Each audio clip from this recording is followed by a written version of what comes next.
Today I'm going to discuss philosophies and practices that may go against your current beliefs. To some, the words I say will seem too simplistic, too duh, of course. Yet most of us don't practice these philosophies I'm going to talk about. Some will say it's a new age mumbo jumbo and crap. Okay, yeah, maybe. But for those that asked how I personally have survived life's heartbreaks and yet have become an even more happy, content, and fulfilled person with an obvious joy for life and an attitude of I can rather than I can't, well, this is going to explain how I did that. Now, you can close your mind and not listen, and then, of course, you will continue to be an unhappy, depressed, sulking, bitter person that you have become. More isolated, more hopeless. Not all of you, of course. Not the most of you, of course.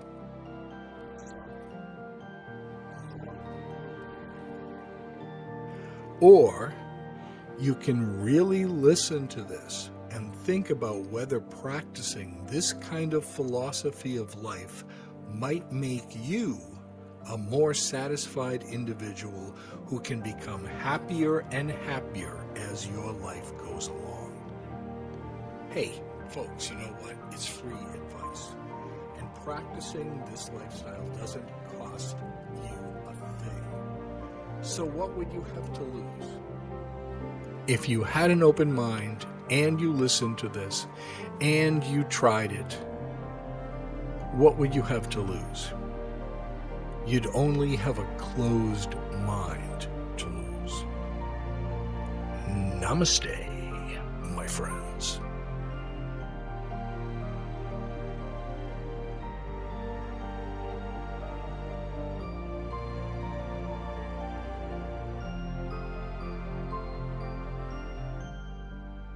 This subject is about mindset, it's about thought patterns, your ability to concentrate and visualize. I'll tell you right up front that this is not going to be a discussion about God or religion. We will talk about the universe and all it can be and the power and the energy of it, but not a deity. Although, if you do have that belief, it would in no way conflict with the philosophy that we're going to talk about. So let's start out with something that we can agree on right up front. Let's talk about the mindset of people who are in medical conditions where their lives are potentially on the line. Study upon study upon study has shown that the people with a positive attitude, the people that can still find joy and happiness in their lives, even though they have an illness that is so debilitating and taking so much of their energy and physical composition away, they're still able to have a sense of humor, a positive outlook. They still get themselves to somehow go out and do things in the stages of their disease where they're able to do that. They live their lives almost as if the illness doesn't exist. Although, of course, they do take care of themselves and do what their doctors suggest. But those are the people, like you might have heard of paralyzed people after accidents, that the doctors say, well, you're never going to walk again. You'll never be able to do things on your own. And there are many cases of people that have said, no, that is not going to happen to me. And they set a goal of, okay, I'm going to manage somehow to walk out of this hospital, even though the doctors are telling me that I'm paralyzed. And there are cases where people have worked and worked and had a positive mindset throughout and pushed themselves and believed and focused in their minds and could even see in their minds that they walked out the door of that hospital. And there are cases of people that have managed to do that despite everything medically that they have been told. And we probably all know someone who has an illness that their attending doctors have told them realistically they can expect X amount of time that they are going to live.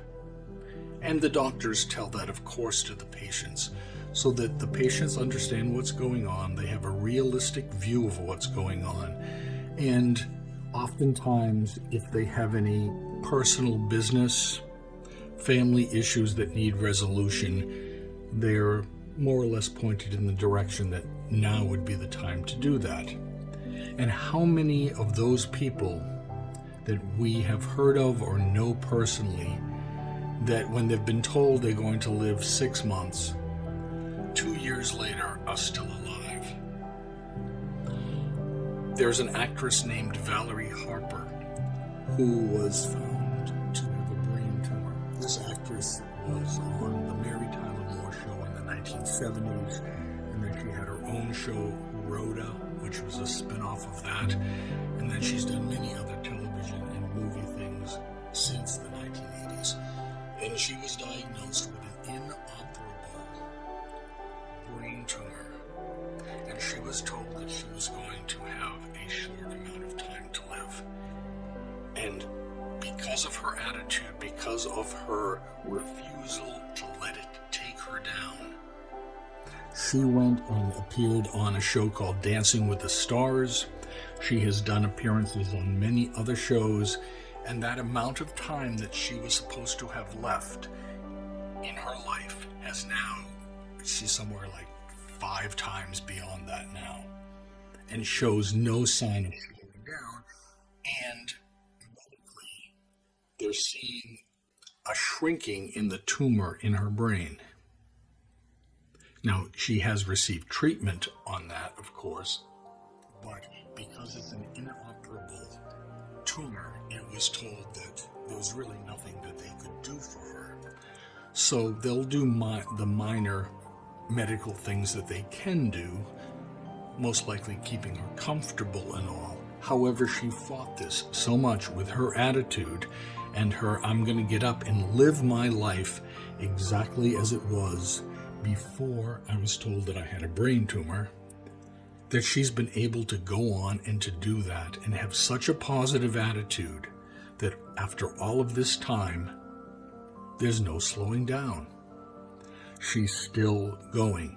And how many people would have been told you have an inoperable brain tumor, you have 6 months to live, and they would go back and they would, of course, be depressed, they would be crying, they would be upset, they would talk about and think about that death date endlessly, and sure enough, 6 months later, those people have passed on. Now, I'm not saying that the attitude, the positive attitude, is the only factor.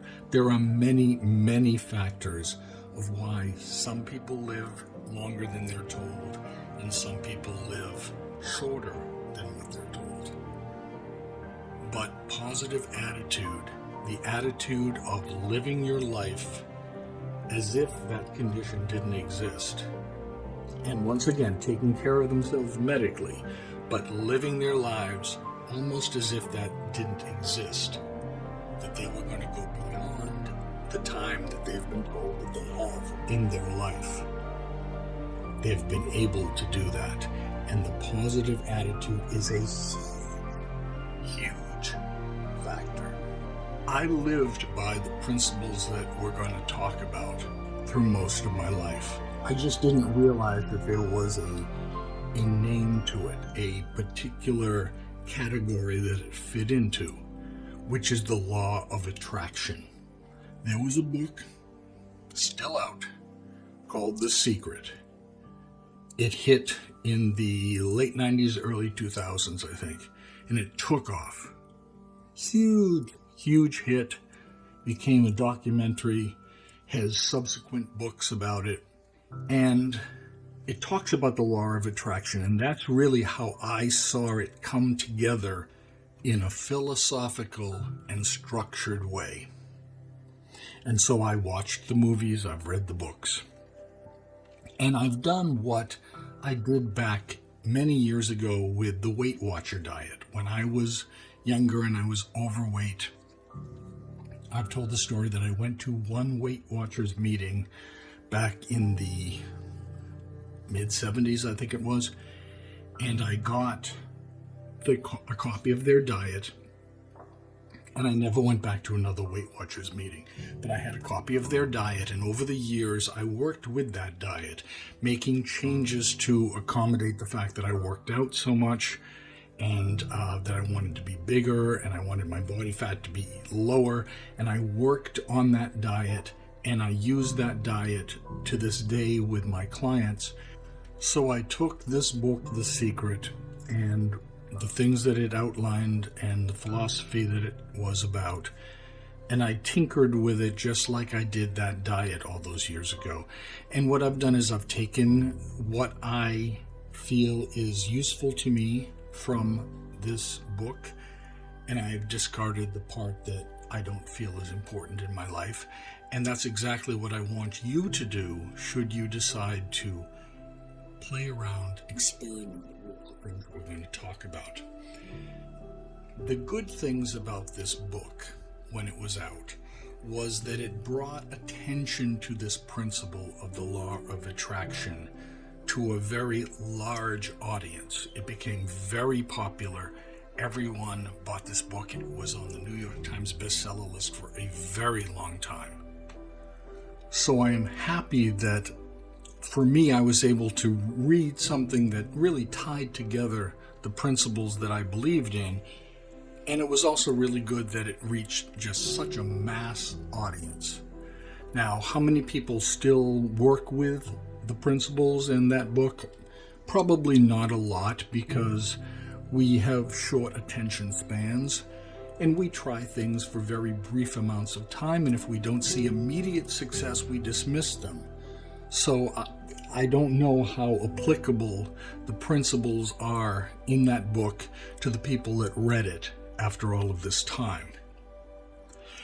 And the negative about the book was it was really marketed in a way and presented in the documentary in a way that seemed really, I'll use quotation marks here, new agey, in that it was almost like the crystals and the chanting and that whole new age philosophy that calms the mind and helps you in a lot of ways, but sometimes some of the beliefs are a little far-fetched.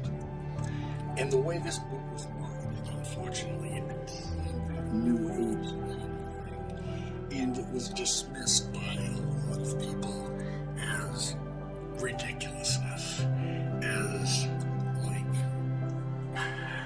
I'll say, a principle.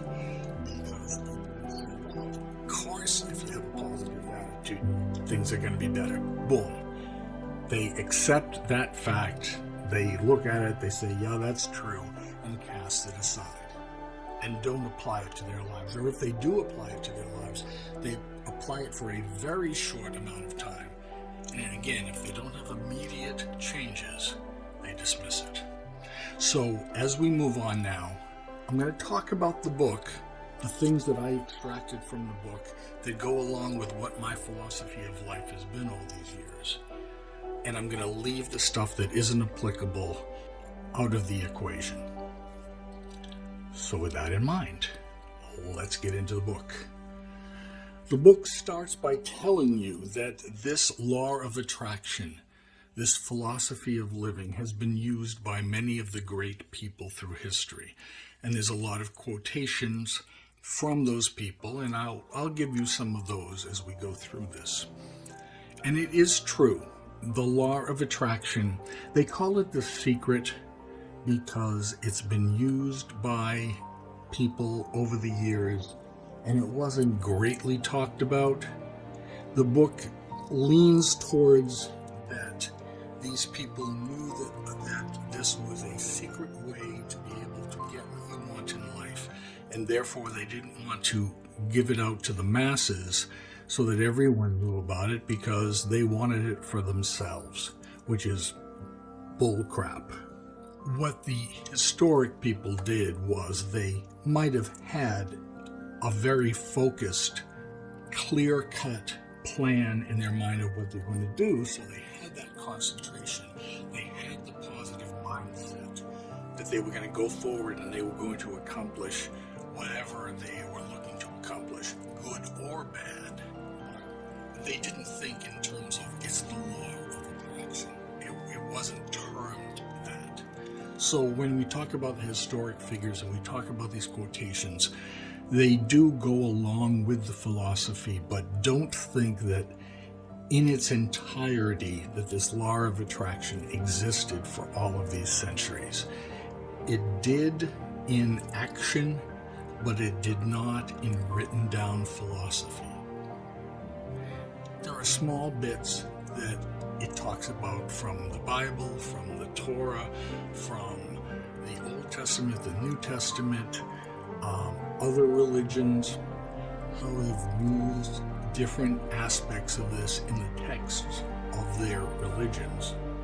But again, it's never been a fully outlined principle until this book was put together.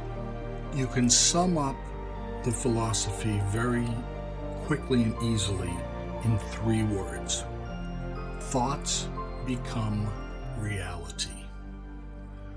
What you think of, what you dwell on, what you imagine and run through your mind constantly attracts more of that.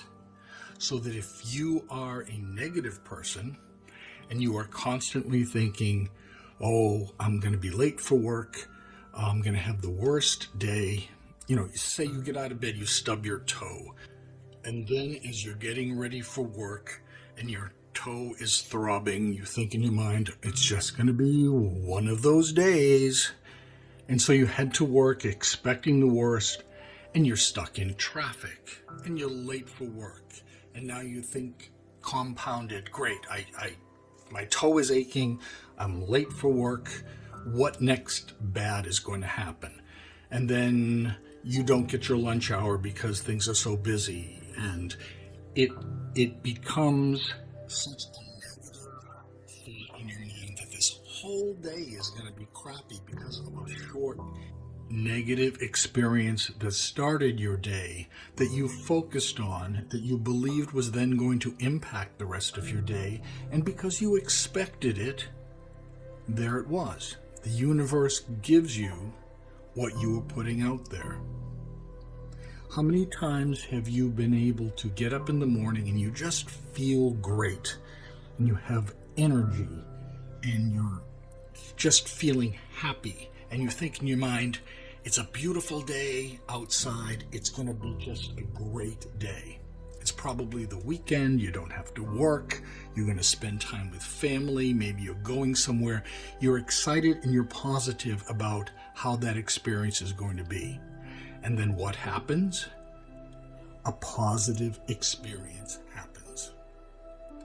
Things go well. You might stub your toe, but it doesn't take you down from the enjoyment of the rest of the day. So it's a small negative that you don't even look at a negative. It's like, oh, how stupid am I stubbed my toe. Oh well, I'm not going to let it slow me down. And you continue to do whatever it is that you're enjoying. And when you look back on that day, you say, you know what, that was a happy day. And as time passes, you don't even remember that you stubbed your toe. But on those negative days, you can say, hey, you know what, I stubbed my toe first thing in the morning, and that was just a sign of what happened the entire day. And that stays in your mind for what that was. What you think, you create. And that is very important in diet and fitness.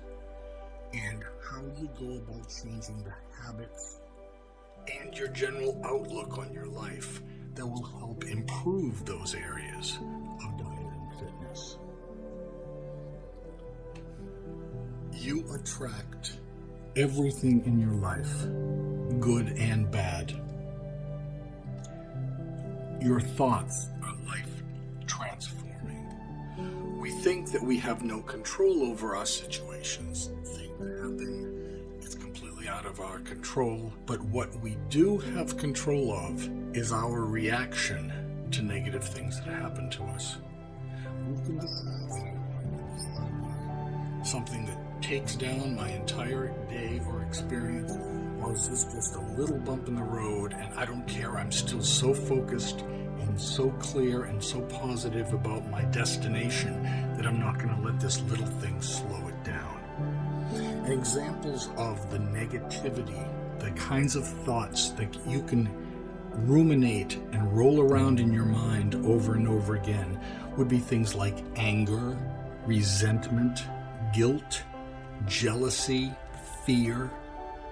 If you constantly run that through your head, you are perpetuating that negative attitude. Think of some time maybe when you've been driving your car and someone cuts you off on the road and you kind of scream in your mind, "That's stupid."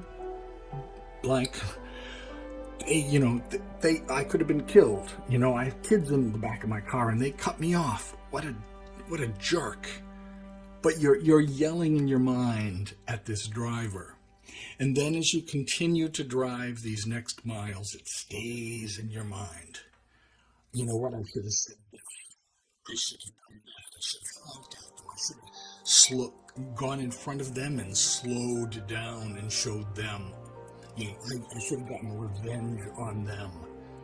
And what you've done is taken an experience that was maybe 10 seconds, and yes, it was annoying, and yes, it could even have been dangerous. But you're taking that thought for miles and so much more time of your experience of your day, tying that up with what you would have said to that driver, what you should have done, and you keep it in a negative mind space. And so anything that might be joyful or the potential of being happy during this next, let's say, hour of your life, you miss because you are concentrating on that experience and the things that you should have said to that driver to get revenge. When, with a positive attitude, you could just kind of let it roll off you like, that guy was an ass. So glad I don't act like that. No, I'm better than that. Here's my family. We're having a lovely day. I'll bet he'll go off and not have a good day. Whatever. And you let it roll off you. And you get back to the good experience because you have a positive attitude. The things that give power to a positive attitude are the feelings like excitement, of joy, of love, and very importantly, of gratitude. Whether or not you believe in a deity that is above us, the power of the universe together, if you have a mindset of gratitude for what your life currently is, even if there are bad aspects to it, if you concentrate on gratitude for the things that you do have in your life now, you have your health potentially, you have children, you have a loving spouse, you have a job that you like, your family bonds with your siblings and your parents are good. These are good things that you can concentrate on in your life.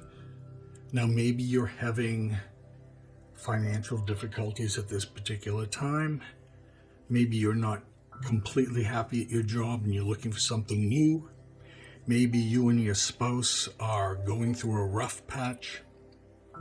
But the people who are positive, that can have that mindset as they go forward through difficult times are the people that are going to experience a better end result, because you have the mindset that you are grateful for what you already have.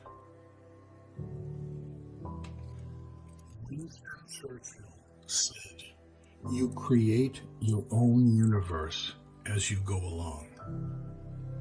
And that's true. We create our universe by our thoughts.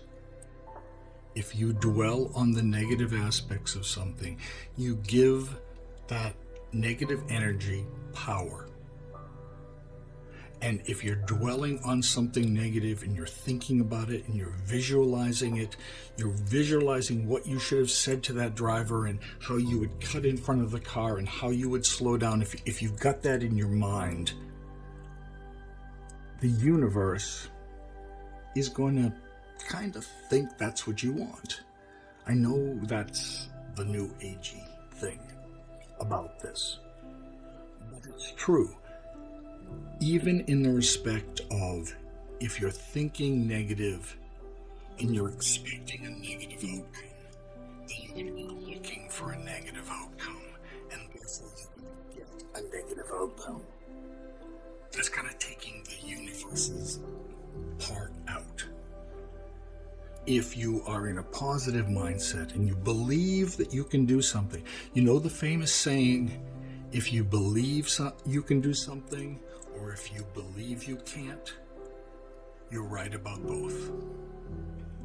So how do you go about using this principle of the law of attraction to your advantage? There's a few steps. The first step is to sit quietly somewhere, whether you want to consider it to be praying or meditating or just finding a quiet moment in your mind space, and ask the universe, ask the world, nature, God, whatever you want to believe connects us as humanity. Ask what you want. Let it be known, say it out loud, write it down, whichever is the most clear way for you. Say what you want. Think about what you want. Let that thought go out into the cosmos and into your subconscious. Write it down, put it on the refrigerator. Make it as clear and detailed as possible what you want. Step 2, believe. Focus your mind and believe that it is going to happen. And believe that you deserve it to happen. Because many times when we want things to happen, sometimes we get doubtful as to whether or not we truly deserve that to happen. But truly believe that you are a good person and that you deserve this to happen to you. That's sometimes the hard part of this, is really believing it's going to happen. But it's just like if you were to do a prayer. You're requesting something and then you look for that thing to happen. You believe, if you're an extremely religious person, you believe that a deity is going to answer your prayer. So believe enough in yourself that you can create what it is that you want. Visualize it and believe it in your heart. And then have unwavering faith that it is going to happen even if you don't see it immediately. Because when we don't see what we've been wanting, we get doubtful. Recognize that feeling and replace it with unwavering faith. You know it's on its way. The Secret gives this analogy of, if there were seeds planted and a plant started to grow from that seed, yet it was still under the surface of the soil, There may be people that have waited a certain amount of time for the plant to come up, and they're impatient. So when they don't see it break the soil, they assume it's not happening, and they may dig it up or just not pay attention to the area, not take care of the area, not water it, not look for it. Yet that plant could be just slightly under the surface of the soil, ready to break through. But because we were impatient, we dismissed it, and we missed out on the opportunity. Step number 3 is to receive. Begin to feel how you will feel when it arrives. Enjoy the happiness of this feeling. Believe in it. In my life, when I've been going to do something like a vacation, or I was going to go to a special gathering, I would anticipate that. I would plan on it. I would think about what I was going to wear. I would try to get myself in the best shape possible. I would tan. All these different things to prepare myself. And that anticipation, that preparing for it to arrive, for me, has always been the best part. Once something arrives, it is what it is. And then after times, often, especially if you've been leading up to a big thing, like say you were leading up to a wedding, and now suddenly the wedding is over and you're married and you don't really have those things to do and plan, you kind of get down a little bit. There's a little letdown. Build up to Christmas. Now it's the day after Christmas. It's a little bit, not depressing, but you're not as excited and anticipatory of it. So believe that this is going to happen, and believe it has already arrived, and act like it has. In your mind, when you visualize, when you sit still and think about this, which you should be doing at least every day, if not several times a day, if you really, really, really want something, you've got to have it in the forefront of your mind. You have got to be thinking about it all the time. And by concentrating on it, by looking forward, by believing that it's going to happen, you can create that in your own universe. It might arrive all by itself, or you might find the pathway that directs you to how you're going to get to that. So it may not be the thing, the object, the end result may not be exactly what you're imagining in your mind as the answer, but you may receive in your mind the way to go about getting to it. It may suddenly be a light bulb going on. It's like, oh, why didn't I even think of that? This is what I have to do to achieve this. You have to believe, you have to look for it, and you have to keep it in your mind very, very clearly. Dr. Martin Luther King said, take the first step in faith. You don't have to see the whole staircase. Just take the first step. The Buddha said, all that we are is the result of what we have thought. So start with gratitude, with appreciation. When you get a compliment, notice it, acknowledge it, and people will just automatically want to do that more. If you are grateful and you respond in a positive way, people are going to respond that way back to you more and more. If you feel that you're isolated and you don't have friends, if you can somehow get yourself into a social situation with a big smile on your face, believing somewhere in the back of your mind, you know what, I can do this, I am friendly, I am good, I believe in myself, people will love being friends with me. So when you meet the first person and you smile and they say something nice to you and you respond well back, maybe someone was within earshot that will now come over and talk to you, or maybe the person you just talked to will talk to someone, and bring that person into your universe. And it expands out because you're expecting it to. You're being nice. You're living as if you already have friends, and then your friends are multiplying. Dr. Dennis Waitley, who's a psychologist, said, if you've been there in the mind, then you can go there in the body. Athletes visualize constantly success in what they're doing.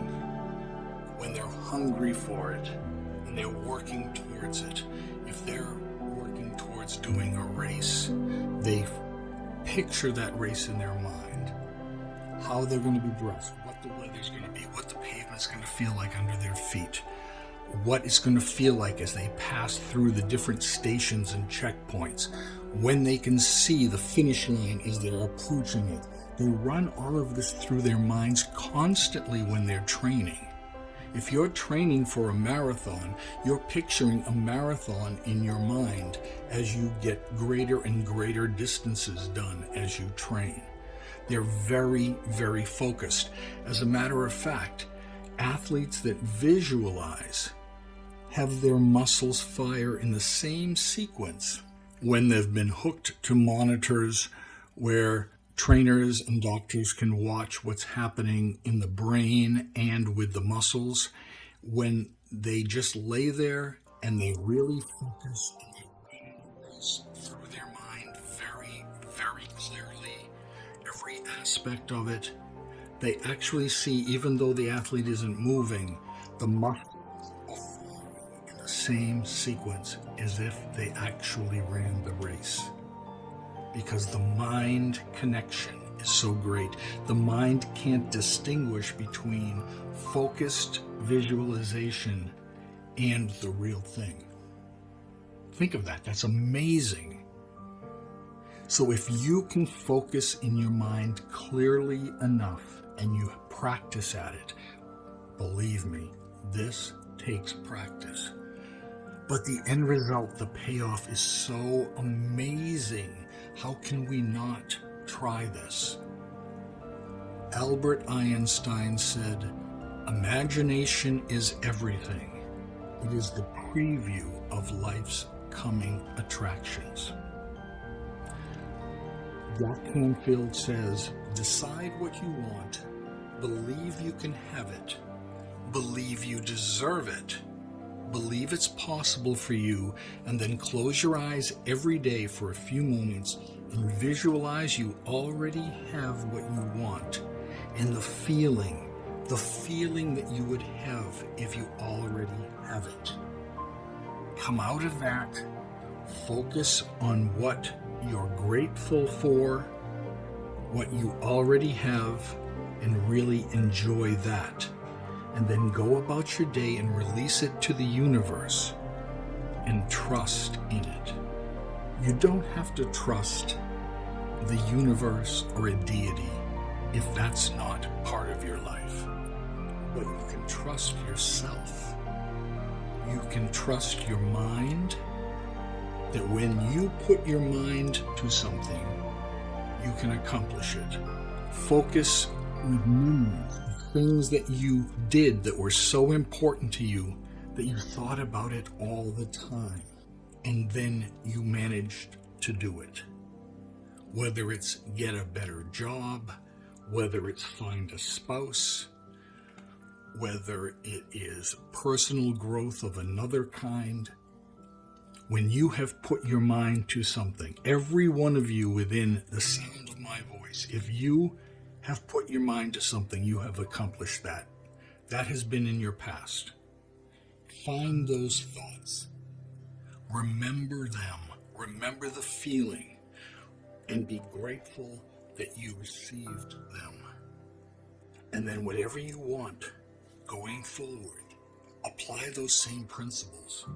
Focus your mind on it. Enjoy it. Lay on your bed, close your eyes, and just let your imagination flow about the situation that you want to create. Live in that in your mind. See it. Smell it. feel it. Whatever sense that you can use to enhance that experience. Focus clearly in your mind. And if it's to lose weight, lay there and imagine what your body's going to be like. See it. What kind of clothes will you wear now that you've accomplished your weight loss? What kind of things will people be saying to you? How will you look at yourself when you look in the mirror? How will you look when photographs are taken of you with groups of people? And every wonderful thing by in your mind that you will receive when you get to the point where you've lost the weight you want to. And then as you go about your day, give yourself little moments of focus about that. Bring it back to the forefront of your mind over and over and over again. With every meal you choose, with every night of sleep, with every physical activity, focus on the end result. Believe that you can achieve it. Believe that you're already on your way to receiving it. You're already seeing little signs of something happening. You're trying to lose 30 pounds, but you know what? You've lost 5. You're not thrilled that you've only lost 5. You may look at the negative and say, yeah, I lost 5 pounds, but there's 25 pounds I haven't lost. No. You've lost 5 pounds. Focus on the 5 pounds. Be grateful for the 5 pounds and visualize what you're going to be when you get down to that next 25 pounds off. Want it. Be hungry for it, and it will come. W. Clement Stone said, whatever the mind can conceive, it can achieve. I'm going to tell you another absolutely true, and I'm not exaggerating this in the slightest bit, because I was kind of negative at the time, but I was able to turn it around positive. Okay, since I have lived where I do in Boston, I have to take the subway almost daily to appointments and things. And at the particular train station that I am at, once in a while, the trains will come in from opposite directions and arrive at the station at the same time. And I kind of got this in my mind, kind of as a playful thing, almost like if you read your horoscope in the newspaper. You don't really believe it, but at the same time, if your day goes along the way it says, you kind of remember it and think, oh, yeah, maybe that's true. So I used to have this weird thought that when the trains arrived at the same time, I was going to have a good day. And I would set myself up in my mind that if the trains arrived at the same time, I was going to have a good day no matter what. I was going to create a good day. And sometimes they would pass directly and land at the station at exactly the same time. They would stop exactly at the same time and park at the station opposite each other. And sometimes one would arrive just a little bit above the other, ahead of the other one, so the other train's coming and they arrive at the station by the time they stop, but one has stopped before the other one has. And when that would happen, it was going to be an okay day. The closer the trains came to arriving in the middle at exactly the same time and pass each other and park, I kind of had this little thing in my brain that was going to be an awesome day.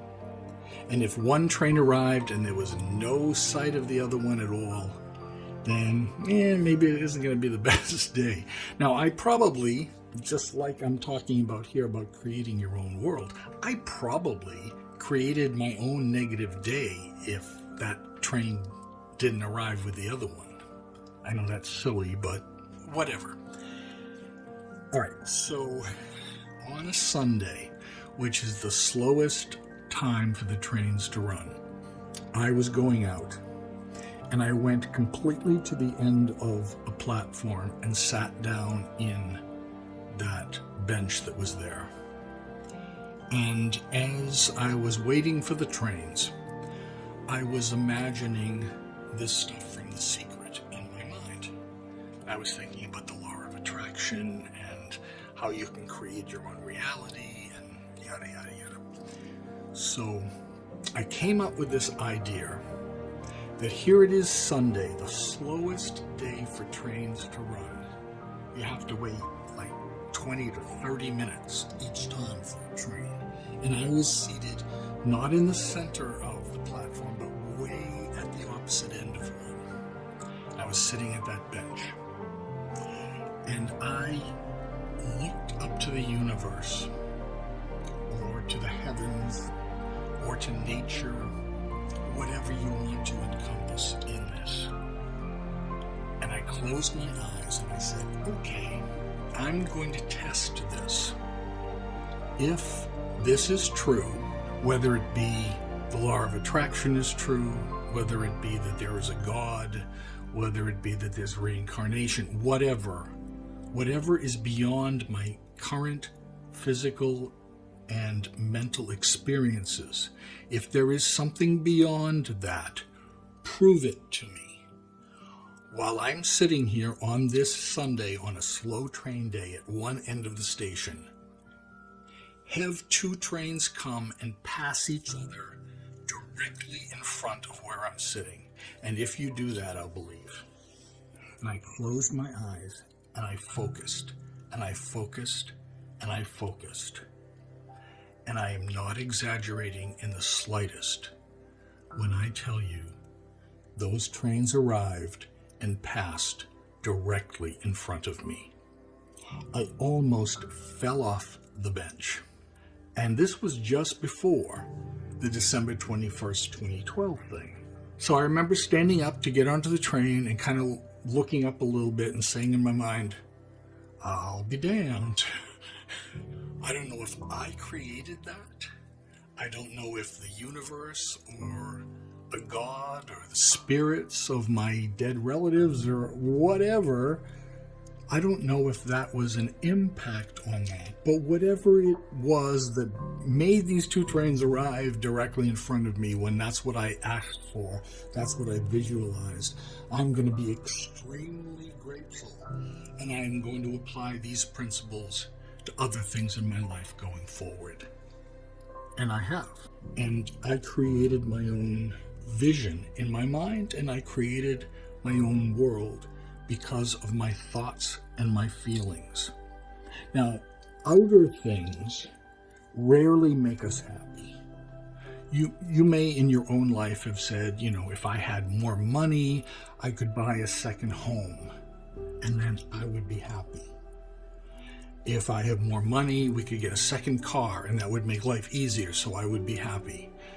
And when you achieved that, there was probably a short time when you were extremely happy and grateful that arrived.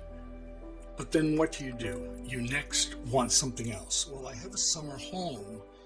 If I could manage to afford a boat on the lake that my summer home is on, then I'll be happy. And so you work hard and you get the boat. And now it's peace. Now I want to move down the lake into a bigger summer home. And if you get that, you'll want a bigger boat. And if you get that, you're going to want a bigger... You always want more and more and more. And instead of staying grateful for what you have achieved and be happy with that, you're always looking for external, outer things to make you happy. And long-term, really, the inner things that you can change, the inner peace and harmony, that is what is going to become important to you. There are two sayings, I'm not sure of the origin of them, but one is, be careful what you wish for, because you just might get it, which means whatever you're hoping for, planning on, visualizing, trying to get, you may get it. So just be aware that there could be negative consequences to getting that. I think that's probably where it comes from. But the one that I tell my friends all the time, whenever they are planning to move to another area, If they say, Boston, I've had it with Boston, I can't meet decent people here. There's no one to date. I'm not going to end up with a family. My jobs are limited here. And what they have is a lot of turmoil in their mind. And so they move to another place thinking that their life is going to be better there. And there's a famous saying, wherever you go, there you are. In other words, whenever you move, thinking you're going to have a whole new life, wherever you move, you're going to have better relationships, better friends, a better job. Once you get there, because your mind is what created and drew in the negativity, travels with you to that new location. And so many times in my correspondence with friends after they move, they've created the exact same life for them, just in another place. That is the power of the mind.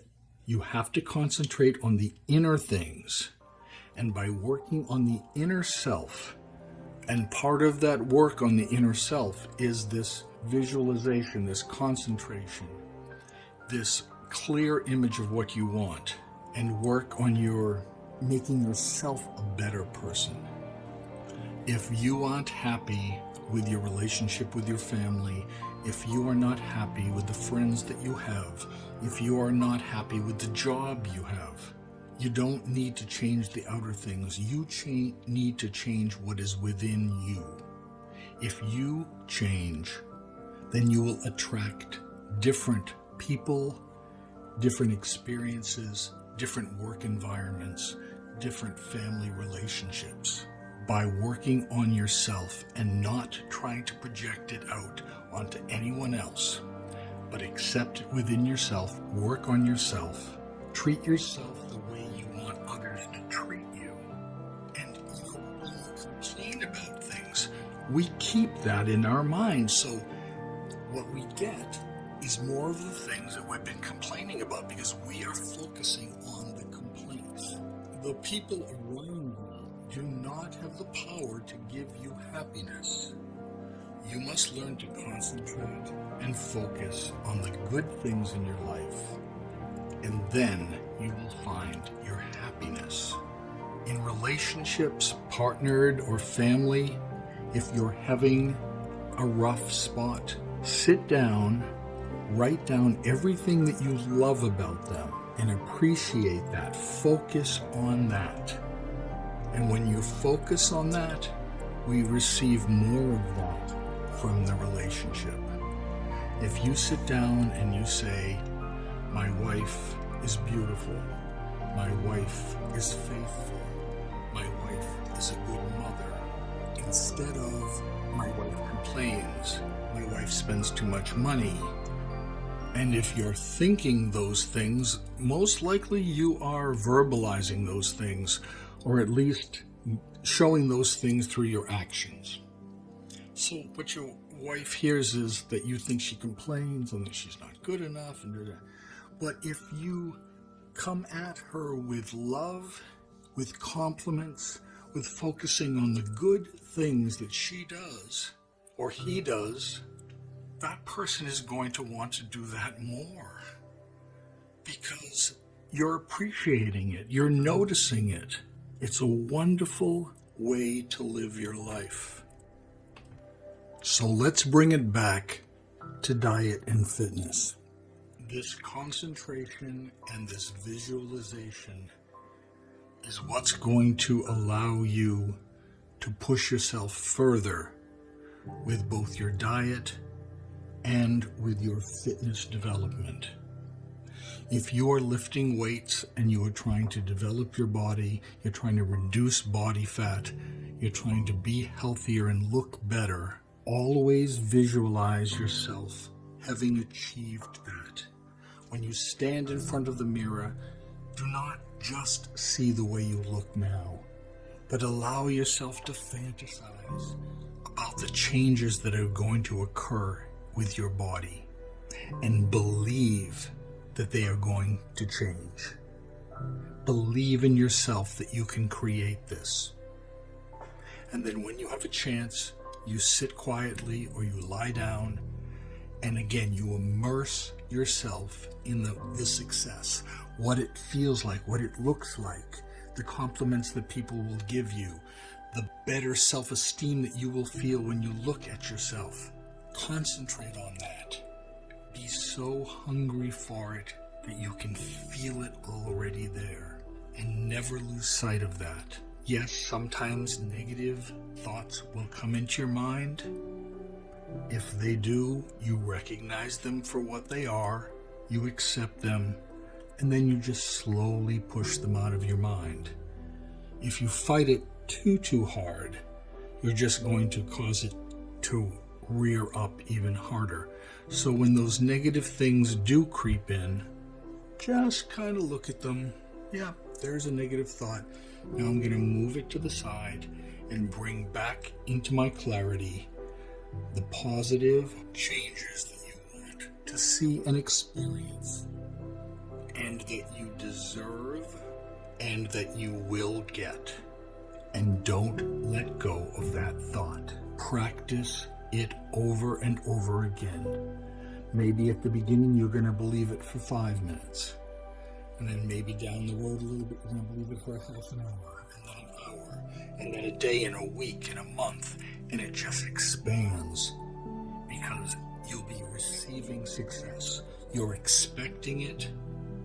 You're working towards it. You believe that you can achieve it, and therefore it will come to you. So if you feel stuck in your diet, or you feel stuck in your training, remember, there is a mind-muscle link. What you believe and create in your mind, you can then create in your world and in your life. Please give the concepts that you have heard today some consideration. Don't just say, that's not going to work, or that's too simplistic. I've heard it before. Yeah, you know what? You might have heard it before, but you haven't practiced it. And if you have practiced it, you haven't practiced it for a very long period of time.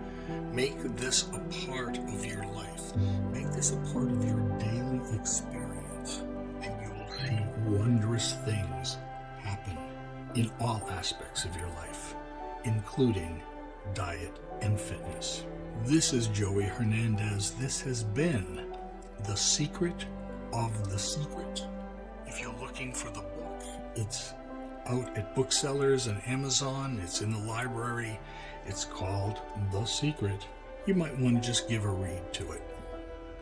Meanwhile, I will be back next week with a different subject. But this subject was super important for me. And I hope you enjoyed the information, and I hope it works out for you.